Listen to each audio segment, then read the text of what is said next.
Business Regulatory Framework is the name of the subject, and we are currently dealing with Indian Contract Act Unit 3, and we are having special contracts in that. The name of the chapter is Bailment and Pledge. Let's have a new question on the screen. In today's session, we will try to cover the definition of bailment, explain the rights and duties of its first person, means first party, that is bailer. Who is bailer, sir? The person who is having the ownership of the goods. जो goods bell किए जा रहे हैं sir, उसका जो मालिक है उसे हम बेलर कहते हैं. The person who bails the good is known as bailor. तो बेलर की जो राइट्स एंड ड्यूटीज है सर, उसकी डिस्कशन पे आज हम चलेंगे. डेफिनेशन ऑफ बेलमेंट सर हम पिछले सेशन में कवर कर चुके हैं, मैं रिपीट नहीं करूंगा. आप प्रीवियस सेशन में जो हमने चर्चा की थी उसको फॉलो कर सकते हैं. आगे बढ़ते हैं सर. सबसे पहले हम चर्चा करेंगे जो माल का मालिक है, owner of the goods, the person who bails the good, bailor. Bailor के अधिकार की चर्चा करेंगे, राइट्स ऑफ बेलर की चर्चा करेंगे. सबसे पहला अधिकार क्या होता है बेलर का? Sir bailor has a right to sue the bailee, यानी केस करने का अधिकार. वो दावा करना चाहे बेली के ऊपर, अदर पर्सन के ऊपर, तो वो दावा कर सकता है, केस कर सकता है. ये इसका पहला अधिकार है. Right to sue is the first right of bailor against bailee. So the bailee, the duties of the bailee are the rights of the bailor. जो बेली की ड्यूटीज है वो बेलर के राइट्स है. ये लॉजिक याद रखना, ये कॉन्ट्रास्ट याद रखना. एक के राइट्स दूसरे के ड्यूटीज है, और दूसरे के राइट्स एक की ड्यूटीज है. यानी one person duties are the rights of other and one person rights are the duties of the other. एक की अगर जिम्मेदारी है तो दूसरे का अधिकार है. इतना आपको माइंड में रखना है. एक का अधिकार है तो दूसरे की जिम्मेदारी.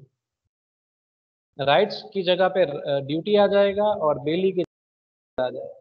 ये आपको जो ड्यूटीज बेली की है वो सारे राइट्स बेलर के हैं, लेकिन लिखने का अंदाज आपको समझना होगा. राइट्स में राइट्स लिखने चाहिए, पहला शब्द राइट्स होना चाहिए. स्टूडेंट्स गड़बड़ करते हैं, राइट्स में ड्यूटीज लिख के आते हैं, ड्यूटीज में राइट्स लिख के आ जाते हैं. बहुत बड़ी गड़बड़ करके आते हैं. So be careful in this particular answer when you write your answers. Duties of the bailee are the rights of the bailor. The bailor has a right to enforce by suit all the liabilities or duties of bailee. बेली का अधिकार है कि वो अगर बेली पे case करना चाहे तो कर सकता है. ऐसे केस नहीं कर देना है, कोई कारण होगा तब वो केस करेगा. There may be some negligence followed by bailee, and due to that negligency bailor has a right to file a case कर सकता है. वो अपना दूसरा अधिकार क्या है सर बेलर का, देखते हैं. Right to claim damages. Right to claim damages, कोई नुकसान हुआ है तो नुकसान क्लेम करने का अधिकार भी है बेलर को. बेली की वजह से अगर बेलर को कोई नुकसान होता है तो नुकसान के लिए दावा कर सकता है, क्लेम कर सकता है. उसके लिए भी वो केस कर सकता है. तो सेक्शन 151 इसके बारे में क्या कहता है sir? Bailor can claim damages for any losses that might have been caused to the goods bail due to the bailee's negligence. Bailee की नेग्लिजेंसी की वजह से, बेली की लापरवाही की वजह से अगर जो गुड्स बेल्ड किए हैं, जो सब्जेक्ट मैटर है बेलमेंट का, उस गुड्स को अगर कुछ नुकसान हो रहा है तो वो नुकसान क्लेम करने का अधिकार बेलर का है. बेली की ड्यूटी बनती है कि जो नुकसान हुआ है मालिक को, बेलर को, वो उसे भरपाई करके दे. और बेलर का राइट्स बन जाता है that he can claim damages if any loss is suffered due to the negligency of the other person, and that person is bailey.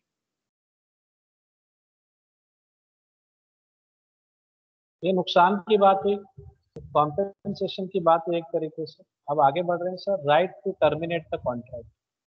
Contract का अंत लाने की बात हो रही है. बेलमेंट का करार रद्द करने की बात हो रही है, कैंसिल करने की बात हो रही है. सेक्शन 153 क्या कहता है? ऐसा आप कब कर सकते हो? If the bailee makes the use of the goods bail which is inconsistent with the terms of bailment, मैंने जो अंडरलाइन किया है ना उस पर फोकस करना है आपको अच्छे से। वो उसका मेन पॉइंट है, वो कंटेंट अंदर होना चाहिए, प्रेजेंट होना चाहिए जब आप आंसर लिखते हो। ये हम ढूंढते हैं जब हम चेक करते हैं supplements, we are searching for whether these words are added or not in a sensible way. So if the bailee makes the use of the goods bailed which is inconsistent with the terms of bailment, then such contract becomes voidable at the option of the bailer. What is voidable contract? We know already, we have learned it many times. What is voidable contract? Where one person has an option to cancel the contract. अब यहाँ किसके पास ये option होगा? सिर्फ baler के पास ही option है। Bailor को ही अधिकार है, वो चाहे तो कॉन्ट्रैक्ट का अंत ला सकता है। आएगा बेलमेंट में बेल की गई है, जो बेलमेंट का सब्जेक्ट मैटर है उसके साथ कुछ इनकंसिस्टेंट उसका उपयोग किया गया हो, which is not used as per the terms of the contract, कुछ इनकंसिस्टेंट वर्क किया गया, जिस पर्पस के लिए आपको दिया गया उस पर्पस के लिए आपने उसको यूज नहीं किया, कुछ और पर्पस के लिए आपने यूज किया। अगर ऐसी सिचुएशन होती है तो बेलर चाहे तो इस कॉन्ट्रैक्ट को टर्मिनेट कर सकता है, इस करार का उसी वक्त अंत ला सकता है जिस वक्त उसे पता चले the use of the goods bailed is inconsistent done by bailee. Example देते हैं, Annie lends his car to Penny for personal use.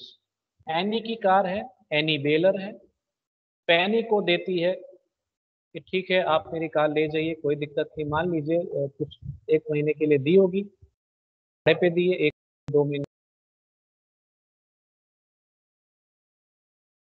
जो है ना उसके लिए दिए। The car has been provided to other person for personal use, underline किया मैंने, पर्सनल यूज। लेकिन बेली क्या करती है, पर्सनल यूज के लिए उसको दिया था, सिर्फ आप पर्सनल यूज के लिए चलाइएगा, लेकिन पेनी उसका कमर्शियल यूज कर देती है। क्या कर देती है, Penny starts using the car as a taxi. लीजिए, पर्सनल यूज के लिए आपको कार दी गई थी, आप उसमें से टैक्सी बना देंगे, कैसे चलेगा? ये तो कमर्शियल यूज हो गया ना। आप उसमें से इनकम का सोच रहे हैं, you are thinking for the use of the car is not done in consistent way. Inconsistency हो गई ना। जो टर्म्स ऑफ द बेलमेंट था वो पर्सनल यूज के लिए था और आपने क्या कर दिया सर, टैक्सी में उसका उपयोग करना शुरू कर दिया। टैक्सी बना के आप उसका उपयोग करने लगे। कितना दुख होगा जब मालिक देखेगा कि उसकी जो कार है उसको टैक्सी का स्वरूप दे दिया गया है। Any can avoid the contract, any उसी वक्त उस कॉन्ट्रैक्ट का अंत ला सकती है जैसे उसको पता चल जाए कि उसकी जो कार थी उसके साथ दुर्व्यवहार हुआ, यानी इनकंसिस्टेंट यूज हुआ। जिस पर्पस के लिए उसने दिया था उस पर्पस के अलावा कोई और पर्पस में उसका उपयोग हो रहा है, it has been used inconsistent. Right to receive compensation, compensation के लिए हम क्लेम कर सकते हैं। We can also we have the right to receive compensation as a bailer. How? If any damage is caused to the goods bailed because of unauthorized use of the goods. Point number 2 negligence था। दोनों आपको similar लगेंगे इसलिए बता रहा हूँ मैं आपको, बाद में जब पढ़ोगे तब बहुत मजा आएगा। पॉइंट नंबर 2 और 4 में डिफरेंस क्या है वो समझ लीजिए। वहाँ नेग्लिजेंसी की बात, वहाँ आपने यूज किया है गुड्स को, शायद अथॉरिटी भी मिली होगी यूज करने की, लेकिन आपने लापरवाही की है उसके उपयोग में। यहाँ आपने दुरुपयोग किया है, वहाँ आपने सही तरीके से उपयोग नहीं किया। फर्स्ट सेकंड केस में नेग्लिजेंसी दिखाई है। यहाँ तो आपको टोटली आपने यहाँ जो हम चर्चा करें यहाँ टोटली आपने अनऑथोराइज यूज ऑफ गुड्स किया है। जिस पर्पस के लिए आपको ये चीज दी गई थी, बेलमेंट के गुड्स दिए गए थे, उसका आपने टोटली अनऑथोराइज उपयोग किया है, जो आप नहीं कर सकते हैं, आपके पास वो राइट्स ही नहीं थे एज अ बेली। तो अगर आप ऐसा करते हैं तो सर वो कॉन्ट्रैक्ट में से अगर कुछ नुकसान होता है बेलर को, तो bailor can claim for such damage, means he has a right to receive compensation. Compensation मांग सकता है, वो मांग सकता है। अगर कोई अनऑथोराइज यूज हो जाता है गुड्स का, then he can claim for compensation. he has a right to receive compensation from Bailey. Example देखते हैं, R lends a horse to S for his own riding only. एक बंदे ने अपना घोड़ा दूसरे बंदे को हॉर्स राइडिंग के लिए दिया है, सिर्फ एस को ही दिया है, ठीक है। मान लीजिए राहुल ने हॉर्स राइडिंग के लिए घोड़ा दिया है, अपना घोड़ा दिया है, हॉर्स दिया, सिर्फ उसी के लिए दिया है। और मिस्टर एस यानी कि मान लीजिए सुरेश नाम का जो बंदा है वो भावेश नाम के बंदे को अपना ये जो हॉर्स उसे जो मिला है एज अ बेली, वो थर्ड पार्टी को देता है, भावेश को देता है। Suresh allows Bhavesh a member of his family to ride the horse, भले ना उसके फैमिली मेंबर, किसी और को हॉर्स देने की परमिशन उसे नहीं थी, उसने किसी और को घोड़ा दे दिया, अनऑथोराइज यूज किया है, उसे ही यूज करने का परमिशन था, अथॉरिटी था, उसने अपनी अथॉरिटी थर्ड पर्सन को दी थी, भले घर का सभ्य हो, फैमिली फ्रेंड हो, रिलेटिव हो, पड़ोसी हो, कोई भी हो, लेकिन सिर्फ उसी को राइड करने की परमिशन थी, अथॉरिटी थी, उसने अनऑथोराइज यूज किया, थर्ड पार्टी को दे दिया। Here are B rides with care, फिर बी घोड़ा चलाता है, वो राइडिंग करता है, हॉर्स राइडिंग करता है, but the horse accidentally falls and is injured, घोड़ा गिरता है, वो भी गिरता है, हॉर्स को भी लगता है, उसे लगा तो कोई प्रॉब्लम नहीं, भले लगा, लेकिन मारो, यानी कि हॉर्स हॉर्स को जो नुकसान हुआ है सर उसकी भरपाई करनी पड़ेगी। कौन भरपाई करेगा, भावेश करेगा कि सुरेश करेगा? सर चला तो भावेश रहा था, तो क्या भावेश करेगा? नो सर, जो बेली है वही पे करेगा सर, बेली की गलती है, उसे चलाने के लिए दिया था, उसने क्यों दूसरे को दे दिया। सुरेश भी अगर चलाता है तो उसको सही तरीके से चलाना है, उसने नेग्लिजेंसी दिखाई तो भी कॉम्पेंसेशन पे करना पड़ेगा, पॉइंट नंबर 2 के हिसाब से वो नेग्लिजेंसी हो गई। और अगर किसी और पर्सन को दे रहा है जो उसे नहीं देना चाहिए था, दिया, उसके बाद जो सब्जेक्ट मैटर था उसको डैमेज हुआ और उसको लगा, इंजरी हुई, तो पे करना पड़ेगा sir. You are suppose to pay compensation to the bailor. Bailor is having right, he is entitled, means he is having right to receive compensation from S for the injury caused to the horse. Horse को जो भी नुकसान हुआ है भरपाई करनी पड़ेगी, S को, आर को देना पड़ेगा, एस की ड्यूटी बनती है और आर की राइट्स बनती है सर। पॉइंट नंबर 5 देखते हैं, right to demand goods bailed gratuitously, right to demand goods bailed gratuitously, section 159।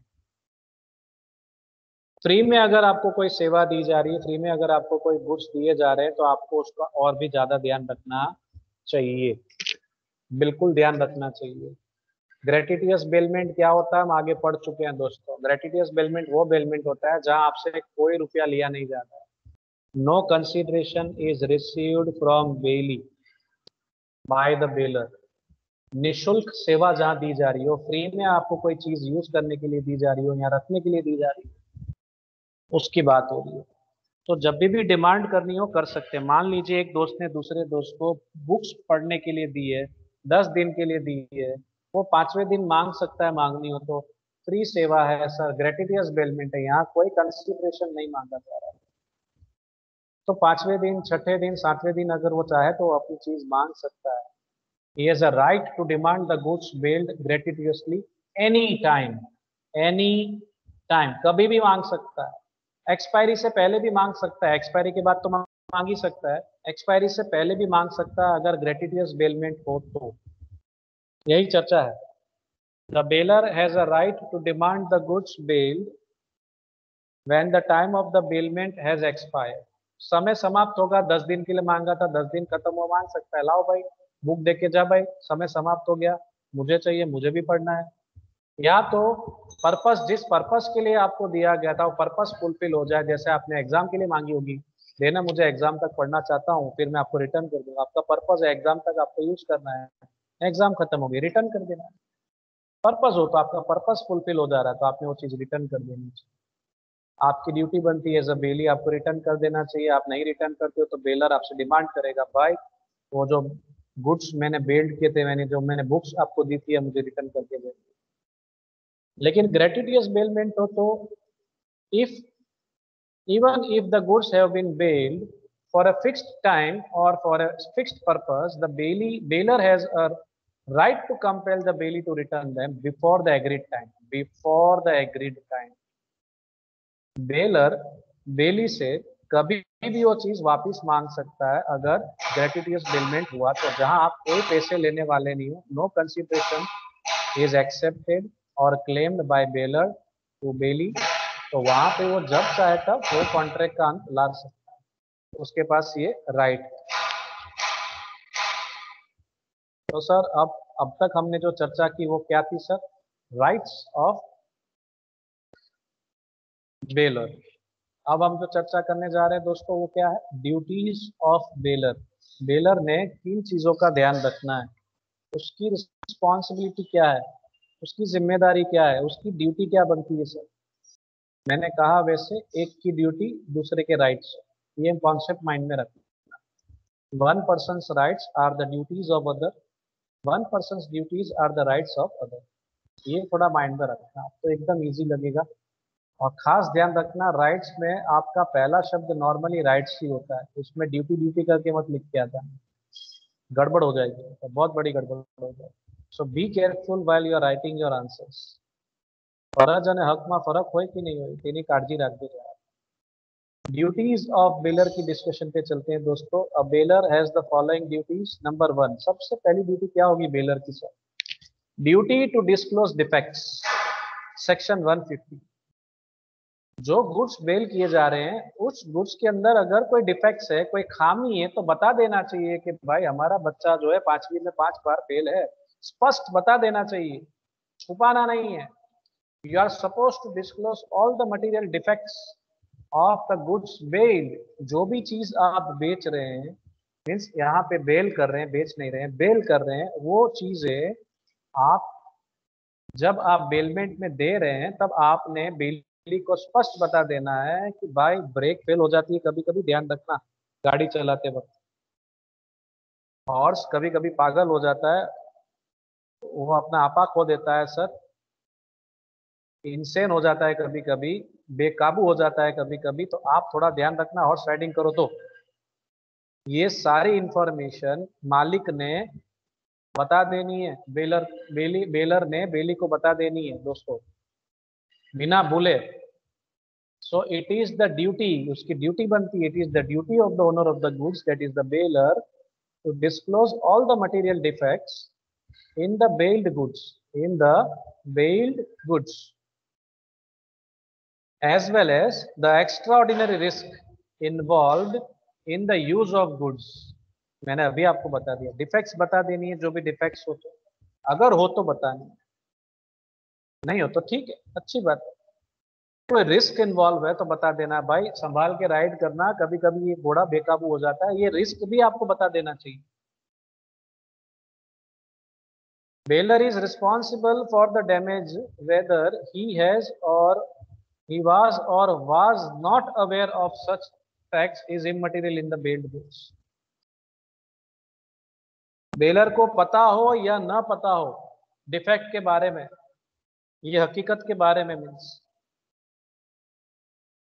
ये इमटेरियल है।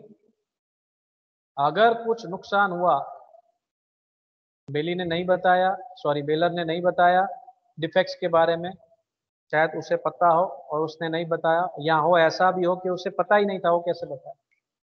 इस गाड़ी की ब्रेक फेल हो गई थी, उसे नहीं पता था, तो ये इमटेरियल है।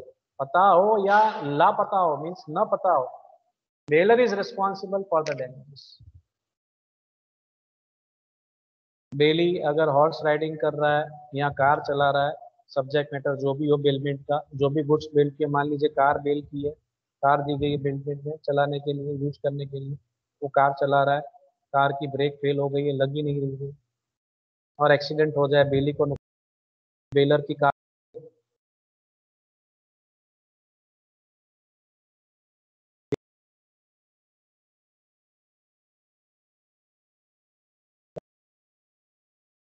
वहाँ पे baler is responsible for such damages,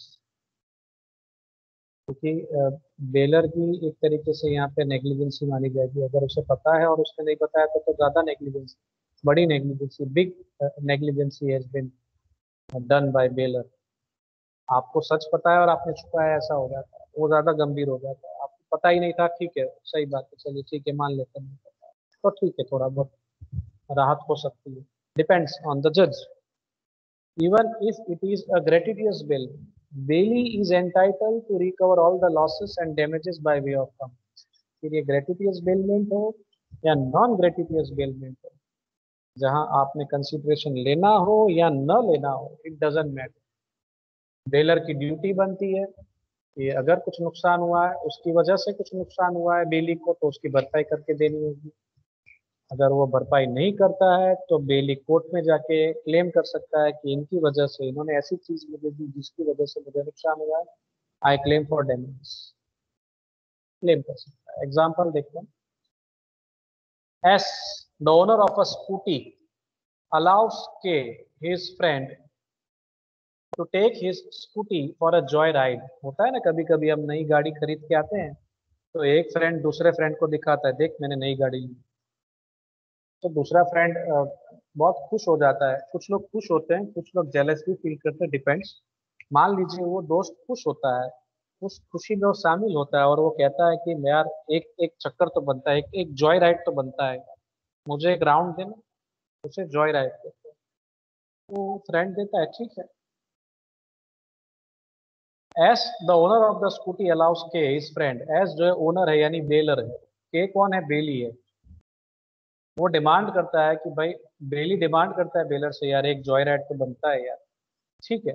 S knows that the brakes of the scooty were not working well. S does not disclose this fact to K. अब ये दोस्त है या दुश्मन, आप डिसाइड कर लीजिए। एस जो है उसे अच्छे से पता है कि ये जो मेरी गाड़ी है उसकी ब्रेक अच्छे से काम नहीं कर रही है, हो सकता है कभी लग रही हो कभी न लग रही हो, that may be the reason. और एस को अच्छे से पता है, फिर भी वो डिस्क्लोज नहीं करता, मटेरियल फैक्ट बताता नहीं, उसे हकीकत नहीं बताता। एज अ रिजल्ट क्या होता है आगे, घटना घटी, सर मेरी तो हटी। के मीट्स विथ एन एक्सीडेंट, ए का एक्सीडेंट हो जाता है, बिजली को नुकसान हो रहा है, उसको इंजरी हो रही है। S is liable to compensate K for damage. यहाँ पे बेलर को पता हो या ना पता हो, it is immaterial whether he is aware और unaware of the situation, he is responsible, he is liable to compensate Bailey. Baylor is liable to compensate Bailey, Mr. K, for the damage. Duty to repay expenses, section 158 के हिसाब से देखते हैं।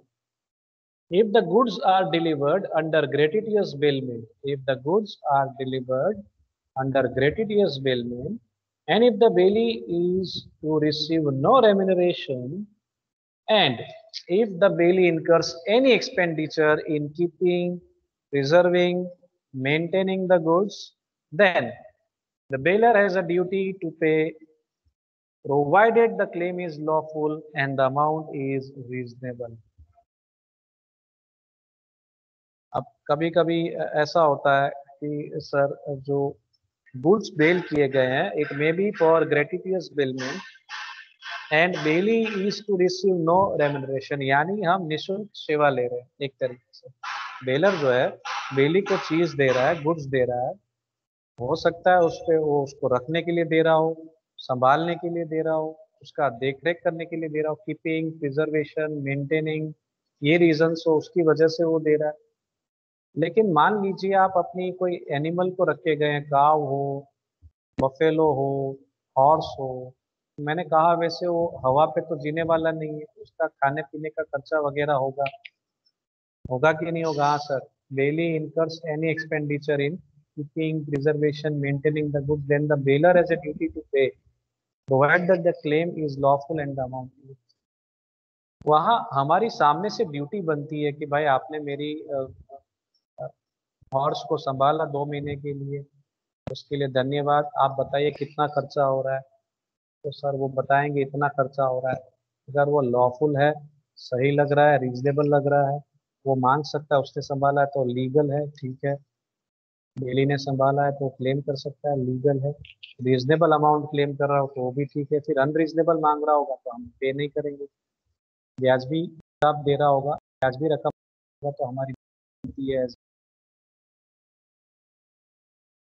तो उसने 2 महीने 3 महीने उस एनिमल को संभाला, जो भी आपने दिया हो, एनिमल हो, गोल्ड को कस्टडी में दिया हो, कोई गुड्स भी हो सकते हैं, तो जो भी उसने मेंटेन किया है, प्रिजर्व किया है, संभाला है उसको, हमारी ड्यूटी बनती है सर, हमें उसके लिए उसको जो भी बनता है रेम्युनरेशन देना चाहिए। एग्जाम्पल देखते हैं।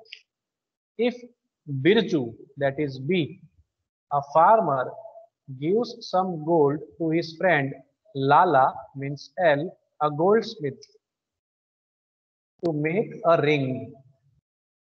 एक बंदा दूसरे बंदे को अपना सोना दे रहा है, गोल्ड दे रहा है। बी जो है फार्मर है और एल जो है वो गोल्ड स्मिथ है, और उस गोल्ड में से वो रिंग बनवाना चाहता है। यहाँ पे बी बेलर है, फार्मर जो है उसकी चीज है, ओनरशिप गोल्ड की उसकी है तो बेलर है। एल जो सेवा देने वाला है, गोल्ड स्मिथ है, यानी कि सोनी है, वो सोनी, वो गोल्ड स्मिथ इसे सेवा देने वाला है तो वो हो गया बेली। गोल्ड दिया जा रहा है, पर्पस क्या, रिंग बनानी है, ठीक है। फ्रेंड है, खास ध्यान रखना, फ्रेंड है उसका, दोनों की फ्रेंडशिप है। L is not to receive any remuneration for the work. अब फ्रेंड है तो वो कह रहा है भाई फ्री ऑफ कॉस्ट में बना के दूंगा, आपने कोई रेम्युनरेशन देना नहीं, कोई इसके चार्जेस आपने पे नहीं करने, no making charge, nothing. But B has a duty to repay to L any expenses incurred by him in making. वो कोई रेम्युनरेशन मांग ही नहीं रहा है, बट फिर भी बी की ड्यूटी बनती है कि एल को पूछना चाहिए, लाला को पूछना चाहिए कि आपका जो भी चार्जेस होता है, वो भले यूँ कहे कि मैं निःशुल्क जो बना के दूंगा, लेकिन हमारी ड्यूटी बनती है कि हमें सामने से पूछना चाहिए। इसका जो भी चार्ज है, मान लीजिए आप किसी और से 5,000 लेते तो मुझसे आप 2,500 या 3,000 लेना है, तो जो भी है रीजनेबल हो रहा है आप ले लीजिए, ठीक है। आपने सेवा तो दी है ना, तो मेवा लीजिए, रीजनेबल चार्ज लीजिए, ठीक। तो ये ड्यूटी बनती है, मेलर की ड्यूटी बनती है।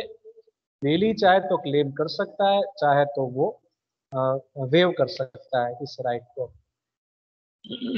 आगे चलते हैं पॉइंट नंबर 3 पे। Duty to indemnify the bailee, duty to indemnify the bailee, यानी duty to compensate the bailee, ऐसा भी लिखना हो तो हम लिख सकते हैं, कॉम्पेंसेशन देने की बात हो। सेक्शन 150, बेलर की भी ड्यूटी बनती है कि अगर बेली को कुछ नुकसान हो जाए तो उसकी भरपाई करके दे देनी चाहिए। बेलर की भी ड्यूटी बनती है, बेली की जैसे ड्यूटी बनती है कि बेलर के गुड्स को अगर कोई नुकसान हुआ तो वो पे कर देगा, तो वैसे बेलर की भी ड्यूटी बनती है, कॉमन पॉइंट है, दोनों में आता है। बेलर की भी ड्यूटी बनती है कि उसके गुड्स की वजह से बेली को अगर कोई नुकसान हुआ है तो सर उसकी भरपाई करके देनी चाहिए।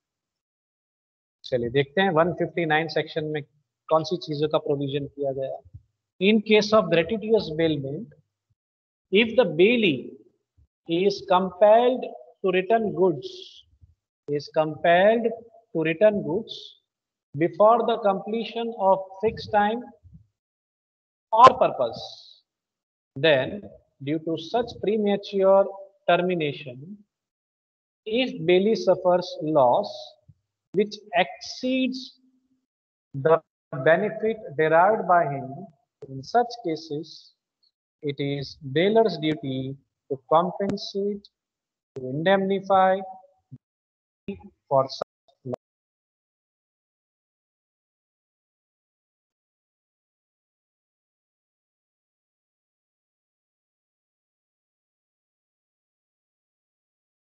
ये कैसे होता है सर, मैंने कहा वैसे आपको, बेलमेंट, ग्रेटिटियस बेलमेंट की सिचुएशन है, ग्रेटिटियस बेलमेंट हो यानी जहाँ पे कोई कंसिडरेशन लिया नहीं जाता है। शॉर्ट क्वेश्चन में पूछा जाता है दोस्तों, एक्सप्लेन ग्रेटिटियस बेलमेंट, ये क्या चर्चा की है मैंने आगे। जहाँ कोई कंसिडरेशन नहीं होता है सर, वहाँ ग्रेटिटियस बेलमेंट हुआ है, ना बेलर ने कुछ देना है, ना बेली कुछ रिसीव करेगा इस कॉन्ट्रैक्ट में इन टर्म्स ऑफ मनी, कोई कंसिडरेशन नहीं होता। Before the completion of the fix time, मान लीजिए 1 महीने के लिए कोई चीज यूज करने के लिए दी हो, लेकिन 15 दिन के अंदर ही उसको आप रिटर्न मांग रहे हैं as a owner of the goods. 1 महीने के लिए आपने अपनी कोई चीज यूज करने के लिए दी हो, लैपटॉप दिया एक फ्रेंड ने दूसरे फ्रेंड को 1 महीने तक यूज करने के लिए, लेकिन 15 दिन खत्म हुए नहीं कि वो अपना लैपटॉप वापस मांग रहा है। तो प्री मैच्योर टर्मिनेशन की बात हो रही है ना, हमने तो 1 महीने के लिए दिया है, आप 15 दिन में वापस मांग रहे हो। तो हो सकता है उसे जो फायदा होना चाहिए था 1 महीने का, आपने प्री मैच्योर टर्मिनेशन किया, मीन्स आपने कॉन्ट्रैक्ट को कैंसिल कर दिया, समय अभी समाप्त नहीं हुआ है, फिक्स टाइम जो था वो पूरा नहीं हुआ है, पर्पस फुलफिल नहीं हुआ हो, और आप पहले ही अगर डिमांड कर लेते हैं उस चीज का कि मुझे अपनी चीज वापस चाहिए, I want to terminate the contract, मैं कॉन्ट्रैक्ट का अंत लाना चाहता हूँ, वो भी प्री मैच्योर, समय से पहले प्री मैच्योर का मतलब मैच्योरिटी हुई नहीं है, समय नहीं हुआ है। तो इस वजह से अगर बेली को कोई नुकसान होता है तो उसकी भरपाई आपको करके देनी पड़ेगी, उससे जो फायदा होना चाहिए था उससे ज्यादा उसको नुकसान हो जाए तो। मान लीजिए अगर वो उस चीज का यूज करता है, उससे 5,000 का फायदा होने वाला था, लेकिन आपने उसका प्री मैच्योर टर्मिनेशन करके उसे 10,000 का नुकसान दे दिया, यानी फायदे से ज्यादा नुकसान हो गया आपकी वजह से। तो वहां पे it is the duty of the baler, सामने से पूछना चाहिए, अगर मैं वापस मांग रहा हूँ तो क्या आपको नुकसान हो रहा है, तो कहेगा हाँ हो तो रहा है। तो आपकी ड्यूटी बनती है कि आप उसको कॉम्पेंसेट करके दो बेली को। आप नहीं करके देंगे तो उसका राइट, एक की ड्यूटी दूसरे के राइट है, अगर आप उसे कॉम्पेंसेट नहीं करेंगे तो वो बेली कोर्ट में जाके क्लेम करके आपसे कॉम्पेंसेशन मांग सकता है due to premature termination. Example लेते हैं, ज्यादा समझ में आएगा आपको इस point. Nikita lends an old cycle to his friend Meenakshi for 4 months। एक फ्रेंड दूसरे फ्रेंड को अपनी पुरानी साइकिल दे रही है 4 महीने के लिए। तो मैं तो ऐसे भी चला नहीं रही, आप चला लीजिए, कोई दिक्कत नहीं। 4 महीने तक आप यूज कीजिए, कोई प्रॉब्लम नहीं। Meenakshi spends ₹600 on it's repairing. पुरानी साइकिल है तो थोड़ा बहुत हम उसको क्या करेंगे सर, थोड़ा खर्चा करेंगे ना उसके पीछे, उसको वर्किंग में।